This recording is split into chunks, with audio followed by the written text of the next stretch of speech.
Olá, tudo bem? É muito, mas muito bom mesmo estar com você. O meu desejo é que a paz do nosso Senhor e Salvador Jesus Cristo esteja em cada coração.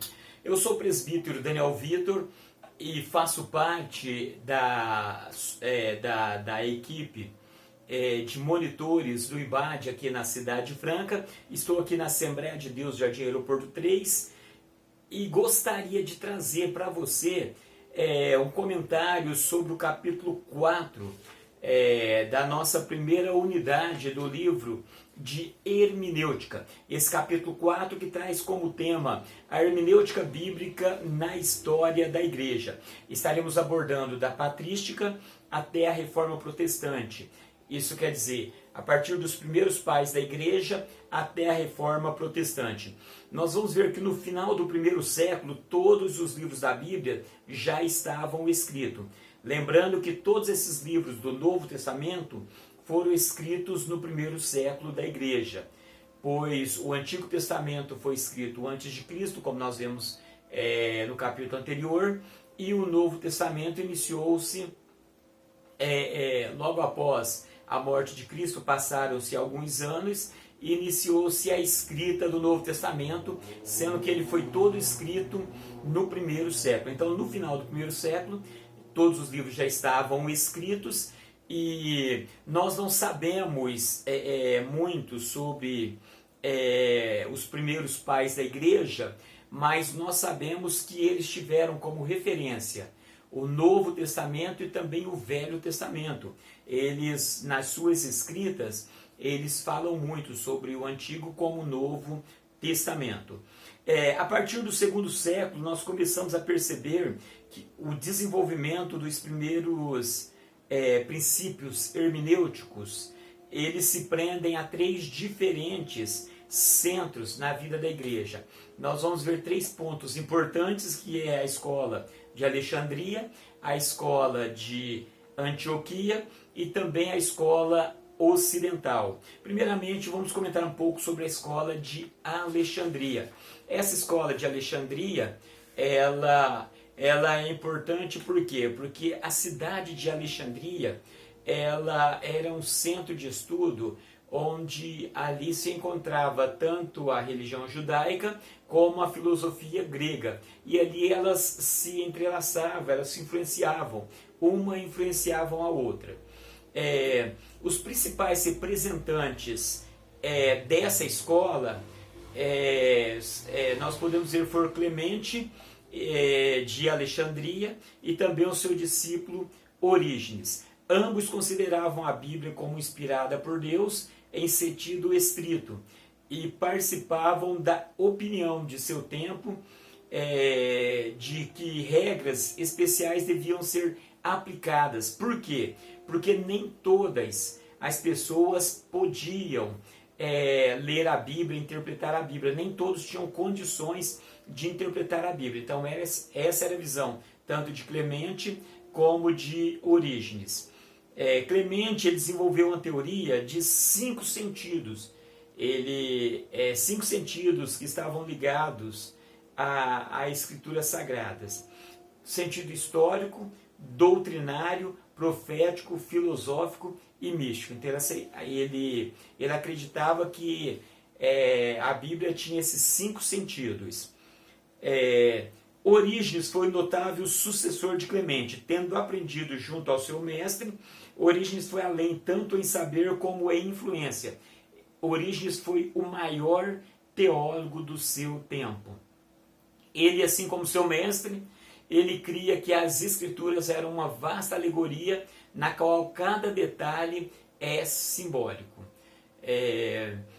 Orígenes, ao contrário do seu mestre, ele via um sentido triplo nos textos bíblicos. Ele via um sentido literal, um sentido moral e um sentido alegórico. Então ele via dessa forma.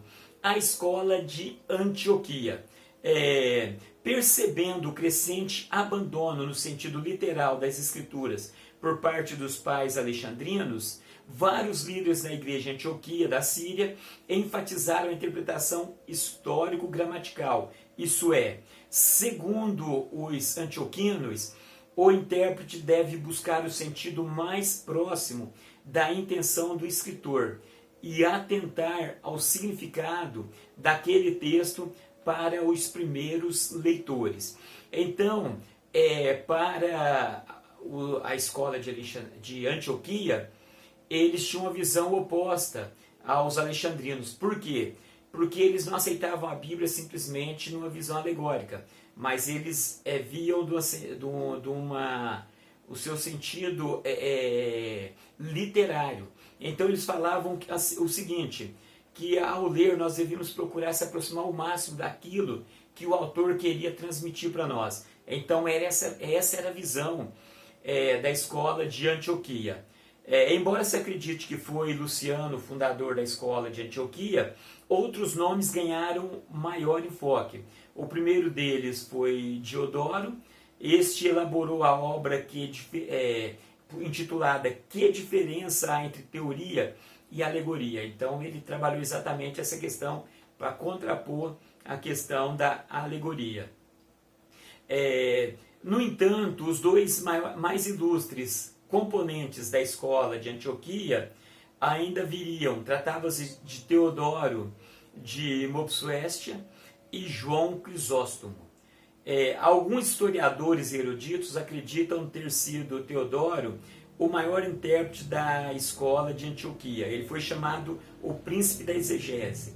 Então ele era muito bom para fazer interpretação. Ele interpretava a Bíblia muito boa. Já João Crisóstomo, ele foi considerado boca de ouro. Por quê? Ele tinha uma eloquência muito boa. Ele era muito bom na sua eloquência. Então ele tinha uma forma muito boa de explanar os seus pensamentos e assim de ensinar todo o material que ele tinha em mão. Ele tinha facilidade para transmitir os seus ensinos à igreja. A escola ocidental. Além das duas famosas escolas de Alexandria e também de Antioquia, apareceu no Ocidente um tipo intermediário de exegese. Essa escolheu alguns elementos da escola alegórica de Alexandria, mas também reconheceu os princípios da escola da Síria. Então nós vamos ver que a escola ocidental, ela mesclava as ideias, tanto da escola de Antioquia, como também da escola de Alexandria. Agora, tinha um aspecto nessa escola que mais se destacou, foi o fato de ela acrescentar um outro elemento. Ela deu muita importância também à interpretação da igreja e também à tradição. Então nós vamos ver que essa escola ocidental, ela batalhou bastante a questão da tradição e a questão da interpretação da igreja. Nós vamos ver que isso trouxe consequências lá na frente, para a igreja lá na frente. Jerônimo é o mais conhecido ele é mais conhecido pela tradução do latim, da Vulgata Latina, do que propriamente pela interpretação da palavra de Deus aqui. Nós vemos que foram dois nomes muito importantes que surgiram nesse período. Nós vamos ver que foi Jerônimo e Agostinho. Jerônimo, ele teve uma condição superior a Agostinho. Por quê? Porque Jerônimo, ele conhecia o original, ele sabia ler o original, então ele conseguia ver com mais propriedade e mais pureza tudo que estava escrito. Então isso dava para ele uma prerrogativa a mais do que no caso de Agostinho. Agostinho, também conhecido como Santo Agostinho, ele defendia que o intérprete deveria estar preparado para a sua tarefa, tanto filológica, como também crítica, como historicamente e acima de tudo devia amar ao autor. Então nós vemos que Agostinho, ele dava uma ênfase muito grande ao autor, que você realmente conhecesse o autor. Para Agostinho, quanto mais você se aproximasse do autor, melhor seria a sua interpretação. Quanto mais você conseguisse ter essa aproximação, seria mais importante para você interpretar a palavra de Deus. E um ponto importante aqui é o seguinte: onde o sentido dos textos sagrados era muito dúbio, era duvidoso, era de difícil interpretação, Agostinho deu voz decisiva à interpretação da igreja. Então, muita coisa que até hoje a igreja segue foi por interpretação de Agostinho. Onde tinha muita dúvida, Agostinho colocou um posicionamento e a igreja acatou aquele posicionamento. Vamos entrar agora na Idade Média, também conhecida como a Idade das Trevas. Dentro dessa idade é muito interessante ouvir o que Emerson da Costa ele disse. Ele disse que a Idade Média, apesar de ter sido um tempo de escuridão, mas não foi uma noite sem estrelas. Quer dizer, embora foi um tempo bastante obscuro, bastante difícil para a igreja, mas não foi um tempo sem estrela, foi um tempo que Deus ele trabalhou também dentro da igreja. Observamos que nos primeiros séculos da era cristã houve um grande desenvolvimento da hermenêutica bíblica, até que nós vimos que houve um grande desenvolvimento da hermenêutica bíblica nesse primeiro período da Igreja de Cristo.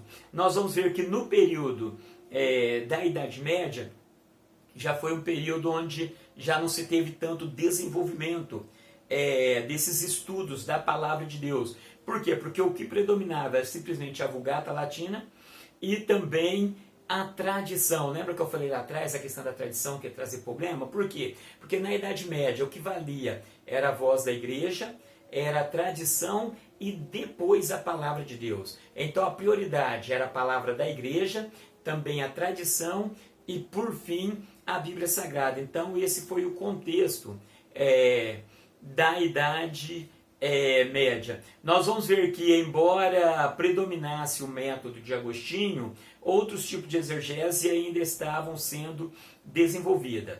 E no decorrer do último período medieval, os cabalistas na Europa e os palestinos e na Palestina continuaram na tradição do misticismo judaico, acreditavam que cada letra e até mesmo cada vírgula era possível de transposição e substituição, tinha um valor sobrenatural. Nós já aprendemos atrás sobre os cabalistas e essa visão deles.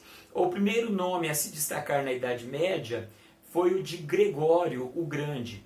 Ele é considerado o primeiro Papa da Igreja Católica Romana. Fundamentalmente, as suas interpretações da Bíblia dos pais da igreja, Gregório foi um defensor da interpretação alegórica. Então nós vemos aqui Gregório, ele vinha também com essa interpretação alegórica da palavra de Deus. Tomás de Aquino também foi um grande nome desse período. Ele foi o teólogo mais famoso da Igreja Católica na Idade Média. Ele acreditava que o sentido literal das Escrituras era fundamental. Então nós vemos que aqui Tomás de Aquino ele já preocupava muito mais com essa visão e esse olhar literal da palavra de Deus. Ele acreditava que o sentido literal das Escrituras era fundamental, mas que outros sentidos apoiavam-se sobre este. Como a Bíblia tem um autor que é divino, ela tem um lado espiritual. Então, para Tomás de Aquino, o sentido literal ele devia ser observado. No entanto, devia-se ter um olhar também espiritual. Por quê? Porque como o autor era divino, necessitava ter esse olhar também espiritual. Então é isso, Tomás de Aquino que trouxe essa frase quando nós falamos falar de tal coisa no sentido espiritual, o sentido espiritual da palavra de Deus. A Reforma. O fim da Idade Média foi marcado por profundas transformações na história. O divisor desse período aconteceu no meio do renascentismo, ou da Renascença, no século XIV e século XV. Havia muita ignorância quanto ao conteúdo da Bíblia. Nesse período, a Bíblia era geralmente lida por clero, por meio da tradução de Jerônimo. Então, nós vamos ver que nesse período da Idade Média, como eu já havia dito agora há pouco, a Bíblia ela era lida, só alguns podiam ler a Bíblia Sagrada. E esses alguns eram apenas o clero, eram apenas eles que tinham a autonomia e a autoridade para fazer interpretação da Bíblia Sagrada.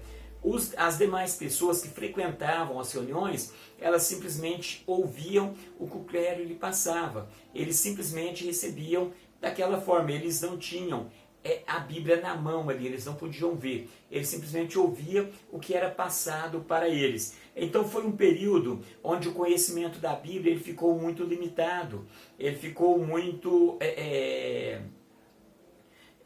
limitado pela situação que acontecia. Então poucas pessoas tinham conhecimento da Bíblia. E aqueles que tinham conhecimento da Bíblia, muitas das vezes aproveitavam até para distorcer, porque não havia ninguém para criticar, não havia ninguém para opor aquilo que era dito. Dois eruditos chamados Reuchlin e Erasmo mostraram aos intérpretes da Bíblia que tinham o dever de estudá-la na língua em que foi escrita. Ao invés de estudar a tradução de Jerônimo, eles deveriam buscar na sua língua original. Era isso que esses dois personagens aqui, eles procuravam incentivar, eles procuravam mostrar que deveria haver essa mudança. O método de 4 sentidos da Bíblia, pensado por Agostinho, foi gradualmente sendo abandonado. E a ideia que há apenas um sentido foi se estabelecendo. Isso foi uma reforma hermenêutica. Então nós vemos que a hermenêutica, essa reforma, nem todas as reformas é para o lado bom, essa reforma é para o lado ruim, porque se limitou o sentido da Bíblia a um sentido único. Os reformadores acreditavam que a Bíblia era inspirada a palavra de Deus. Com isso, consideravam as Escrituras como autoridade final em todas as questões teológicas. Contra a infalibilidade da Igreja, eles puseram a infalibilidade das Escrituras. Nós vamos ver que os reformadores, eles tinham uma visão em que a Bíblia era inspirada a palavra de Deus e que deveriam se voltar aos princípios da Bíblia, que deveriam deixar um pouco de lado a tradição, que deveriam também diminuir a autoridade da igreja e devia acrescentar essa autoridade à palavra de Deus. Então, na visão dos reformadores, a palavra de Deus era a base, somente a Escritura. Então, começava-se pelas Escrituras. Nós vamos ver que quando nós falamos em reforma, não tem como não falar o nome de Martinho Lutero. Martinho Lutero foi a base da reforma protestante. Com relação aos métodos de interpretação, Lutero ele denunciou energicamente a alegorização dos textos, chegando a chamá-los de sujeira e escória. De acordo com ele, uma interpretação adequada das Escrituras deve proceder de uma compreensão literal do texto. O intérprete deve considerar em sua exegese as condições históricas, gramaticais e o contexto em que foi escrito. Então Lutero, ele tinha essa visão, que deveria se analisar a questão da gramática, como foi escrito, o contexto que foi escrito, as condições que foi escrito, o período histórico em que foi escrito. Então, ele defendia que a Bíblia é um livro claro e a sua compreensão não se restringe a um grupo privilegiado. Quer dizer, então Lutero falou, todos devem estudar as Escrituras, todos têm condições de interpretar as Escrituras. O fato de Lutero ter rejeitado a regularização das Escrituras causou uma revolução.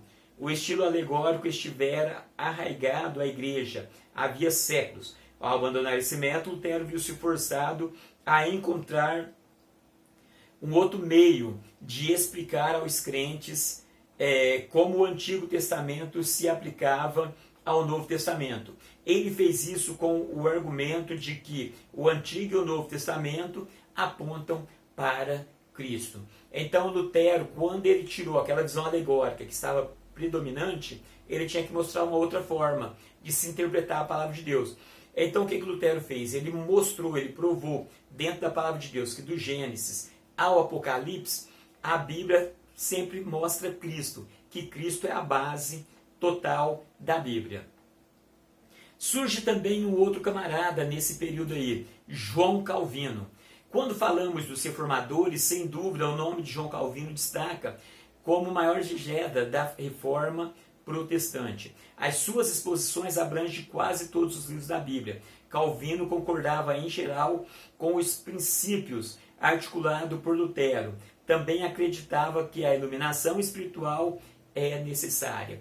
Então Calvino, um grande exegeta, ele concordava com tudo que Martinho Lutero havia falado e acrescentava que a tudo isso era necessário ter também uma iluminação espiritual.